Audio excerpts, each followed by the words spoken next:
নমস্কার, নীরব কথা এন্টারটেনমেন্ট চ্যানেলে আপনাদের সকলকে জানাই স্বাগত। আমাদের আজকের নিবেদন কবি সুমিতা চৌধুরীর কলমে প্রাণহীন রাস। শুনতে থাকুন। নমস্কার, আমি সুমিতা চৌধুরী, লিলুয়া হাওড়া থেকে। আমার একটি স্বরচিত কবিতা পাঠ করছি, প্রাণহীন রাস। ভরা রাসে চাঁদটা আজ ভীষণ স্পষ্ট, যদিও চরকাবুরির অস্তিত্ব নেই আর।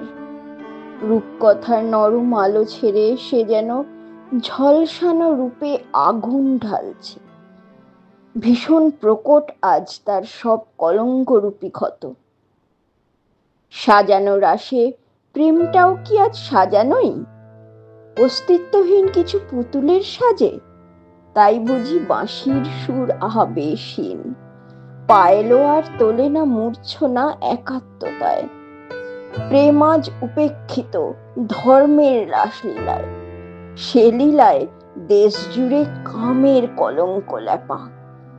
তাই রাসমঞ্চের সিথি ছুঁয়েছে গভীর বিষাদ, পড়ে আছে প্রাণহীন সারি সারি পুতুলে সজ্জিত। যদিও উৎসবের আয়োজন আজ 16 আনা, অর্থের ফোয়ারায় দরপেরা নাচে, ভরা মজলিসে অবিরাম নাম সংকীর্তন। সেখানে প্রাণ প্রতিষ্ঠা মূল্যহীন মন্ত্রের দাপটে। জীবন থেকে সবটুকু আলো শুষে নিয়ে সাজানো মেলার উজ্জ্বলতা বাড়ে।